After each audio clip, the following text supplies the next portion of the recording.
Hello guys, welcome back to Solid Movie Stuff. మేము SRB content లోకి వెళ్ళిపోదాం. Vishwanath and sense directed by Venky Atluri గారు. ఈ మూవీ యొక్క యూసర్ ఎక్స్పీరియన్స్ ఎలా ఉందో మాట్లాడుకుందాం. థియేటర్ వ్యూవింగ్ ఎక్స్ట్రాడినరీ అనిపించింది. Movie pacing, engagement, emotions pay off అయ్యాయి. అన్ని పర్ఫెక్ట్ గా సెట్ అయ్యాయి. Ultra rich visuals and that music అన్ని కుతాయి. ఇండిప్ గా డీటెయిల్స్ లోకి వెళ్తే మూవీ మినిమం గ్యారంటీ ఉండొచ్చని వెళ్ళాను, కానీ మూవీ బ్లాక్ బాస్టర్, ఫ్యామిలీతో కలిసి చూడొచ్చు.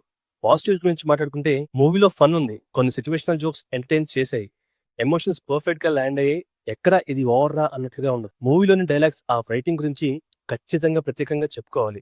చాలా చాలా చాలా బాగా రాసుకున్నారు. ఒకప్పటి త్రివిక్రమ్ గారి మూవీస్ చూసినట్లుగా ఉంది. అంటే అప్పటి త్రివిక్రమ్ గారి family dramas, emotions and fun అన్ని ఈ వెంకీ అట్లూరి గారు ఫీల్ చేశారు. సూర్య గారి సంజీవ్ విశ్వనాథ్ క్యారెక్టర్ కి వచ్చే ఆ ఎలివేషన్స్ నెక్స్ట్ లెవెల్ లో చూపించారు. అంటే ఆ పేరు, ఆ పలుకుబడి ఎలా వాడాలి, ఆ క్యారెక్టర్ పరపతి ఎలా చూపించాలి, అంటే సంధి అల్ట్రా రిచ్ గా దాన్ని పర్ఫెక్ట్ గా అతి చేయకుండా ఎలా ఆధిపత్యం చూపించగలం అనేది ప్రాపర్ ఎలివేషన్స్ తో మూవీలో సూర్య గారి క్యారెక్టర్ ని డిజైన్ చేశారు డైరెక్టర్ గారు. ఇక మమతా పైజు గారిని నెక్స్ట్ లెవెల్ లో ఇట్లే చేశారు. చాలా బాగా తన క్యారెక్టర్ ని రాసుకున్నారు. తను కూడా అలాగే పర్ఫార్మెన్స్ ఇచ్చారు. ఒక పక్క సూర్య గారి క్రేజ్ అండ్ ఇంకో పక్క మమతా గారి క్రేజ్ థియేటర్స్ లో ఏళ్ళు గోల్డ్. దాంతో పాటు మూవీలో ఎక్స్ట్రాడినరీగా ఎలివేషన్స్ ఉండడం, సెరైన సీన్స్ కరెక్ట్ టైం లో పడడం మూవీని నెక్స్ట్ లెవెల్ లో తీసుకెళ్ళింది. స్క్రీన్ ప్లే చాలా చాలా చాలా బాగా రాస్తుంది. పర్ఫెక్ట్ టైం లో సాంగ్స్ పడ్డాయి. అంటే మూవీ మంచి ఊపులో ఉన్నప్పుడు సాంగ్స్ వస్తే చిరాకేస్తుంది.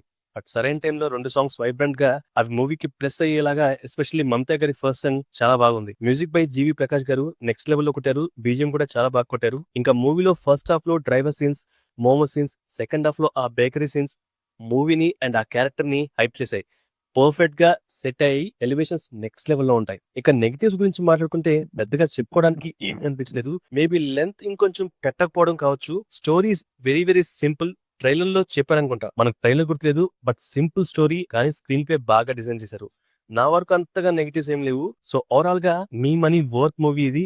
ఫ్రెండ్స్ అండ్ ఫ్యామిలీతో కలిసి చూడొచ్చు. Go and watch it in theatres. మంచి ఎక్స్పీరియన్స్ ఇస్తుంది. Complete family movie. నిజంగా ఓవరాల్ గా మంచి సాటిస్ఫాక్షన్ తో బయటకు వచ్చిన ఫ్యామిలీ డ్రామా చాలా సంవత్సరాల తర్వాత చూస్తున్నాను. Don't miss it. Movie release కి ముందు నాగవంశీ గారు ట్వీట్ కూడా వేశారు, చాలా సంవత్సరాల తర్వాత అంత ఇంత కాన్ఫిడెంట్ గా ఉన్నామని. సో త్రివిక్రమ్ గారు కూడా చెప్పారని చెప్పారు. బట్ ఆ వాటు లాగా త్రివిక్రమ్ గారి అజ్ఞాతవాసి లాగా చెప్పకపోతే, అంటే అలా చేయకపోతే చాలు అని అనుకున్నాం. బట్ పర్ఫెక్ట్ గా బాగా సెట్ చేశారు. బాగుంది, అంటే కరెక్ట్ గానే చెప్పారు. సో అది విశ్వనాథ్ అండ్ సెన్స్ మూవీ యొక్క యూజర్ ఎక్స్పీరియన్స్, యూఎక్స్. ఫైనల్ గా ప్రొడక్ట్ ఎక్స్ట్రాడినరీగా ఉంది. మీరు కూడా ఆ ఎక్స్పీరియన్స్ ని కన్స్యూమ్ చేయొచ్చు, చేసిరండి. మన వీడియోస్ నచ్చితే లైక్ చేసి సబ్స్క్రైబ్ చేసి పెట్టుకోండి.